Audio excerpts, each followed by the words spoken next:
Let's review SummerSlam 2005. This is probably one of the best Ruthless Aggression pay-per-views ever during that era. There were so many things to look forward to. There was about 8 matches on the card, and there was 6 that were must-see.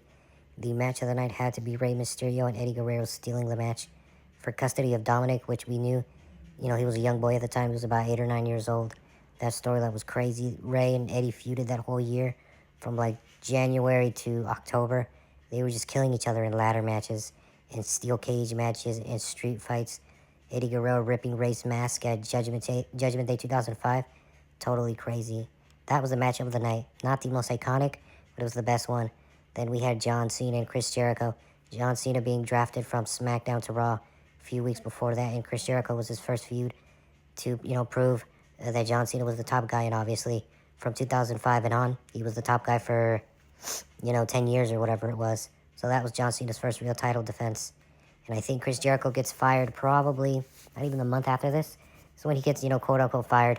And, but obviously he just leaves or whatever for 2 years. Then we get Batista drafted from Raw to SmackDown. Cena and Batista traded for each other, and he gets JBL in I think no holds barred match for the World Heavyweight Championship. His first match, basically this was the first pay-per-view where Cena and Batista was like, oh, these are my 2 top guys now, and we just have to have people see them so, they could prove it to them and stuff like that.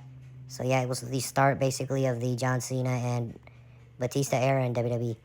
And Randy Orton coming back from his match against The Undertaker at WrestleMania 21. Obviously, Randy loses, and I think he gets injured, and we don't see him from like April to July. Either he gets injured or suspended, because Randy used to get in trouble a lot during that time, 2004, 2005, 2006. That was crazy Randy Orton. He didn't give a fuck about anything. And that match is must-see too. All these matches that I'm mentioning, they're all must-see. If you have a chance to go watch SummerSlam 2005, then go do it. And the iconic match of the night, Hulk Hogan versus Shawn Michaels.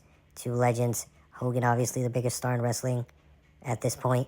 Not including Stone Cold Steve Austin. Shawn Michaels, the icon, Mr. WrestleMania, the best wrestler in the company at this point, aside from probably Kurt Angle.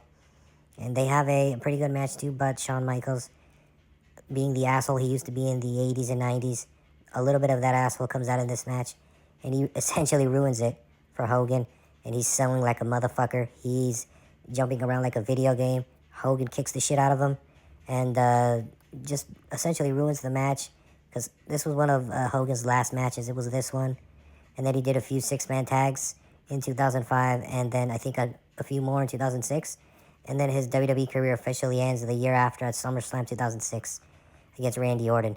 And yeah, Shawn is just selling like a motherfucker like this.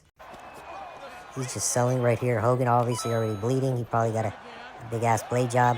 And Shawn is just selling around the ring like this. Hogan fucking, pushes him, clotheslines him, whatever. He's selling. He fucking falls out of the ring. It's just like a fucking video game, which for us at home was obviously very funny. But this probably pissed Hogan off to no end. So yeah, this match should have been the match of the night, but it wasn't.